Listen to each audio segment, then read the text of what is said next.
네, 한은 기자, 정치부 홍지은 기자 나와 있습니다. 시간이 갈수록 속속 발견되고 있습니다. 네, 그야말로 줄줄이 발견되고 있습니다. 현재까지 카메라가 설치된 곳으로 정부가 파악한 사전투표소 모두 26곳입니다. 인천, 양산, 울산, 서울 등 전국 곳곳에서 발견되면서 조직적으로 움직였을 가능성 배제할 수 없어 보입니다. 게다가 이번에 붙잡힌 40대 유튜버 A씨는 최근 강서구청장 보궐선거와 대선 때도 설치했다고 주장하고 있습니다. 현재 얼마나 많은 투표소에 카메라가 설치됐는지, 과거 어느 선거까지 설치를 했었는지도 파악을 못하고 있습니다. 즉, 사전투표 관리에 구멍이 뻥 뚫려 있던 셈입니다. 대체 어떤 카메라를 설치한 거예요? 네, 설치했던 카메라 사진을 한번 같이 보시겠습니다. 얼핏 보면 휴대전화 충전기 어댑터 모양입니다. 이 기기에서 깜빡이는 빨간 레이저 불빛도 볼 수 있는데요. 좀 더 가까이에서 보면 KT 통신 장비라고 적힌 흰색 종이를 붙여 감췄습니다. 주로 정수기 옆쪽이나 뒤쪽, 눈에 띄지 않는 곳에 설치했고 대부분이 투표소 입구 쪽을 비추고 있었다고 하는데요. 저희가 취재를 해보니까요. 이런 불법 카메라는 마음만 먹으면 시중에서도 쉽게 구할 수 있다고 합니다. 자, 문제는 선관위의 관리인 것 같아요. 선관위 몰랐던 거 맞지요? 네, 저희가 취재를 해보니까요. 선관위는 몰랐던 것으로 파악되고 있습니다.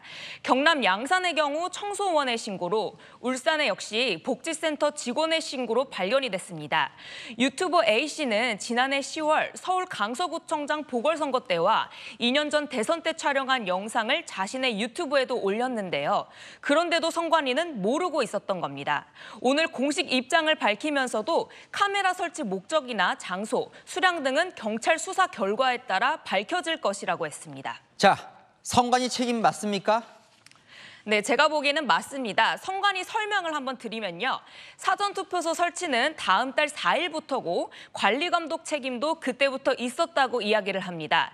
그날 사전투표소에 대한 전수조사를 하겠다고도 했고요. 한마디로 현 시점은 설치 전이기 때문에 책임 주체는 지자체에 있다는 겁니다. 행안부의 이야기도 들어봤는데요. 정부 고위 관계자는 투표소 선정, 사용 계약 등은 선관위가 하는 것이고 행안부는 아무 관련이 없다고 일축했습니다.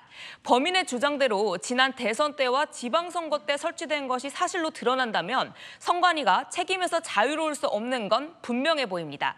선관위 내부 이야기를 들어보니까요. 난감하다라고 하더라고요. 한 관계자는 판례에도 없고 책임이 애매한 건 사실이라고 했습니다.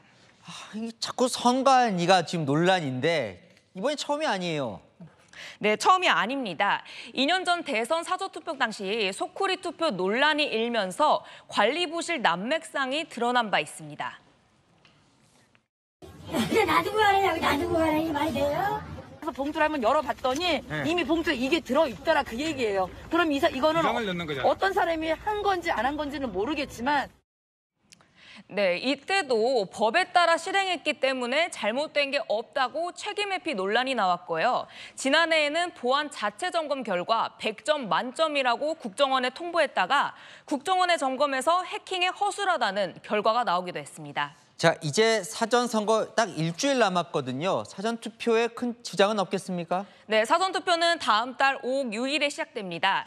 행정안전부는 어제 바로 전국 지자체에 긴급 점검을 지시해둔 상태입니다. 선관위도 전수조사에 나선다면서 안심하고 투표해달라고 당부하고 있는데요. 그렇지만 내가 투표소에 들어갔을 때 언제 어디서 찍힐지 모르는 카메라가 있다는 것 자체만으로도 투표를 위축시킬 수 있겠죠. 선관위의 선거관리 신뢰성에 흠집이 난 상태인데다 추가적으로 불법 카메라들이 더 발견된다면 비판은 점점 더 거세질 것으로 보입니다. 철저히 한번 점검해 봐야 될 것 같네요. 한은 기자, 홍지은 기자였습니다.